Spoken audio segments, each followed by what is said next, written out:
Sénégal ne sont pas des peureux et que nous allons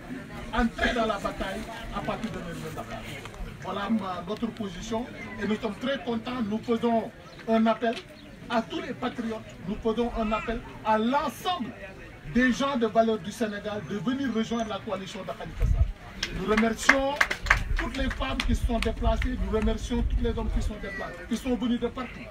Ils sont venus de Kaolack, de Mbour, de Dakar, de Thiès, de Tivaouane. Aujourd'hui, c'est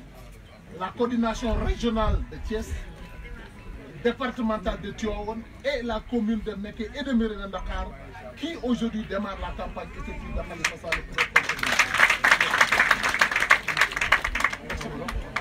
waaw ñu ngi leen di gërëm di leen sant di am mbégte tey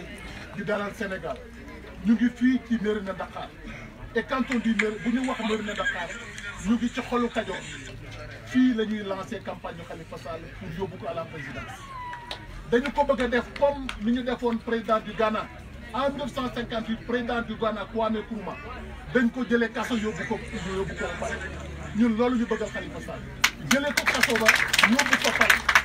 waxtaan nañu ak Khalifa mu ni gaañi xam naa ni duñu ma génne ndax ñi muwuñu ma seeni xoy nee nañ leen bu Khalifa Sall génne ci biti ngeen daanu mais Khalifa Sall même bu nekkee ci biir daanu ndax détermination biñ ci am engagement biñ ci am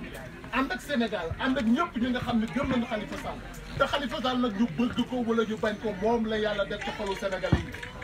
boo demee Tambacounda boo demee Louga boo demee Fouta wala Casamance Khalifa Sall moo ne ci xolu Sénégalais yi tey donc suñu ndaje bii ci Mérina Dakhar dafa symboliser engagement Kayor pour porter la candidature de Khalifa Sall et de l'amener à la présidence tey am nañ ci mbégte ndax boo gisee xale yi ni ñuy takkoo boo gisee jigéen ñi ñuy takkoo fii ci Mérina Dakhar kenn waxagul dara de kii dañuy waxtaan rek pour démarrer Bamba wax na ko léegi non seulement dañuy préparer pour la campagne mais nous préparons aussi pour les municipales parce que nag ñi fi nekk xam nañu am na ñu leen di wooye gisoon nañ leen ak seen i jikko ba ngeen ko fi tegee ba tey lu mu fi def dara dem Dakar toog fa di lijjanti ay karfaw kasaw fii daañu ko jàkkaarloog moom daañu ko def ni ko def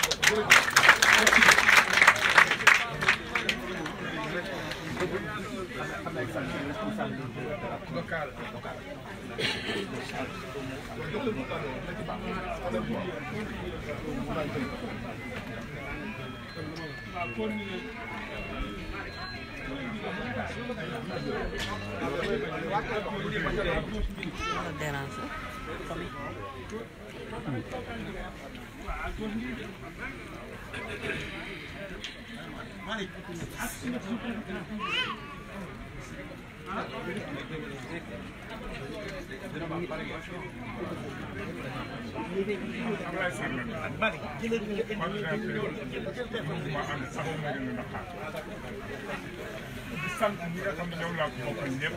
ñu toog fii tey ñenn ñi ñëw na ñenn ñi ñëw ñu dalal waa région de Thiès coordinateur bi Sidi Lo ak waa département Tivaouane ba léegi coordinateur bi Sidi Lo di dalal waa Mérina Dakhar yëpp ñoom tam ñu ànd ak ñun dalal ñu di dalal gën leen sant yéen journalistes yi xam ne yéen a fi teew di jël waxtaan bi parce que yéen a tasaare ci réew mi ñun nag bi nekkee mouvement ànd taxawu Mérina Dakhar nu dox ba yàgg nu war a tànn candidat bu xool réew mi ki ci gën a wóor gën ci rafet jikko yaakaar ne bu ñu àndee moom war naa yóbbu réew mi fi nga xamante ni moo fi gënal askan wi moo war a tànn Khalifa Sall moo waral gis bi danoo am ci moom yaakaar parce que gis nañu ni mu taxawoon Dakar ci la ñu gëm ni ku ko jox réew mi dina taxaw Sénégal moo tax nu tànn ko loolu lañ ko tànn xas yéene ànd ak moom nag gunge ko ci xeex bi nga xam ne moom lay xeex ak état parce que xeexul ak état état yi xeexam moom nu fas ko yéene gunge ci xeex ba jëlee ko ci kasu bi yóbbu ko palais de la République di ci tàllal ñëpp loxo di ci yaakaar ñëpp fas yéene ànd ak ñoom ak ci ni ñu ko mën a incha allahu rabbi lu mu leen jaral ñoom ñi nga xamante ni du seen candidat nun ñii suñu candidat dinañu ko jaral incha allahu rabbi 6e mois 2014 la ñu ko créé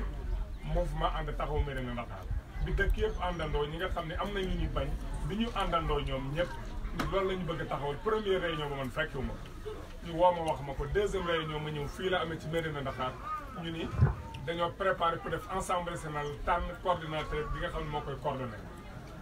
man it rafetlu naa ko ànd ci ñoom bi ñu may tànn fekke naa ko mais yëguma ni man la ñu tànn man leen bu fekkee man ngeen ma cee gunge fas naa ko yéene ànd ak ñoom ñu nangul ma fas ma ci yéene gunge ma fas yéene ànd ak ñoom ñu taxaw Mérina Dakhar ci ni nu ko mane du yomb nag mais boo amee jom am fulla am fayda am pas-pas dara du defe ci yow parce que jom rek mooy nit mais alal du nit borom alal yaa ngi fi ñàkk jom borom xam-xam yaa ngi fi ñàkk jom mais ñun ay gone la ñuy ànd ak gone yu am jom fas yéene taxaw gox bi ci bépp man comme nag mooy mouvement bi bi ñu demee ba war a tànn tam nu xool ñi nekk ci réew mi kan la ñu gëm ni moo ci doy moom maaseeg jamono moom la réew mi yaakaar mooy Khalifa Sall nu tànn ko bi ñu koy tànn mi ngi biir kaso kon jikkoom rafet na moo tax nu tànn ko durant 2006 2014 ba léegi nu nekk ci li ñu def kenn fekk nu ci ñaar dërëm suñu moyen bopp la ñu wee yoruñu oto ay saret la ñu yor di wër réew mi di làqat ci di ko taxawul téeméeri dëkk ak fukk ak juróom-ñett di daanoo ko jóg mais nit ñi am nañ ci ñun yaakaar wóolu nañu Khalifa Sall yaakaar nañu ko kon ku ñu jox moyen dinañ dem ku ñu joxul moyen dinañ dem parce que yàlla lañ yaakaar.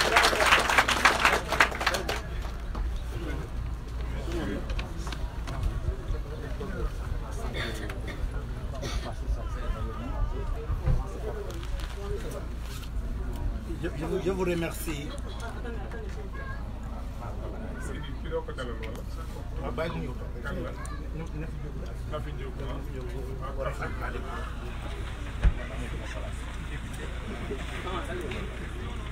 Je vous remercie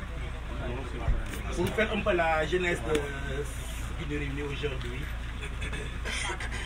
Nous avions décidé de nous organiser pour soutenir Khalifa Sall, comme l'a dit tantôt mes trois prédécesseurs. Soutenir Khalifa parce que nous avons vu en la personne des valeurs intrinsèques,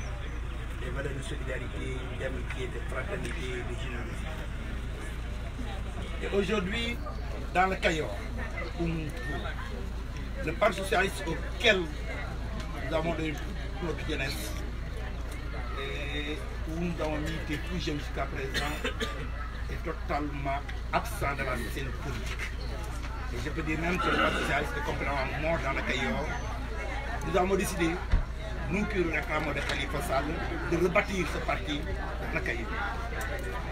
Le symbole qui nous impose à être aujourd'hui à Mérina Dakhar. Vous savez ce que le Mérina Dakhar représente pour le parti au pouvoir. Ce que le responsable de Mérina Dakhar est pour le parti au pouvoir. Et nous avons décidé, nous khalifistes, de nous battre au niveau de Mérina Dakhar. Et durant le parrainage, nous avons eu comme parrain dans la commune de Mérina Dakhar 1876 parrains dans les Mérina Dakhar. Cela est significatif, important et capital pour ce que nous voulons faire dans les Mérina Dakhar. Donc, c'est là que nous avons décidé de défier publiquement, officiellement, le président de la République et l'ensemble de ses acolytes qui sont dans le Cayor. Je ne citerai pas de nom, mais tout le monde saura à qui je fais allusion. Nous leur prouverons qu'ici, dans le Cayor, Khalifa Sall est devenu une réalité objective, une réalité déterminante, une réalité vainqueur. Et il sera là, Khalifa sera candidat du Parti socialiste, candidat des khalifistes, candidat des hommes de valeur, candidat des gens qui croient à un idéal, candidat des hommes qui sont des patriotes. Et quand tu parles de patriotisme, Khalifa Sall est l'incarnation type de ce patriotisme. Alors là où il est aujourd'hui, s'il avait accepté la compromission, il ne sera pas là. Il a décidé, pour des valeurs auxquelles il croit, de rester en prison et de se battre. Mais en prison, Khalifa sera vaincu, Inch'Allah. Dehors, Khalifa sera vaincu, Inch'Allah. Et ces gens-là qui sont là, nous leur dirons bye bye, au revoir, et Inch'Allah, nous gagnerons.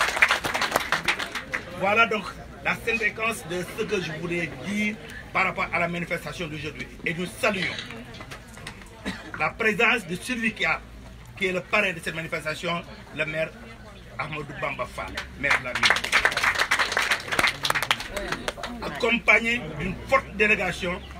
composée de la deuxième adjointe au maire, Mme Waré Diaw, de Ali Koro Diop, de ma soeur et ennemie, Nafi Ndiogou Gaye,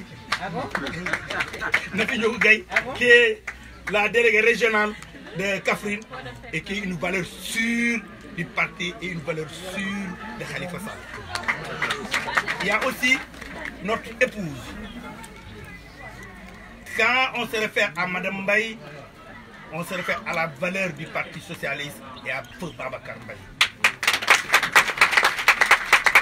C'est que là où il est, par rapport à la situation du parti actuellement, il est en train de se retourner dans sa tombe. Il n'aurait jamais cru que ces gens qu'il a accompagnés, qu'il a soutenus pour qu'ils prennent le parti en 96 soient tombés aussi bas. Et nous le dirons, et nous le disons aujourd'hui, que demain, il fera jour. Et quand il fera jour, le parti socialiste reviendra entre nos mains. Ce que Senghor et les pères fondateurs ont pu créer pour ce parti nous reviendra et nous saurons défendre ses valeurs. Voilà en gros ce que je voulais dire. Si on a fait le monsieur Bigamorek, moi je gërëm waa Kajoor. Commençant par ki nga xam ni te moom nu dalal muy Ablaye Sarr ak ñi mu àndal. Di gërëm tamit ki nga xam ni moom mooy sunu magu yoon ci département bi muy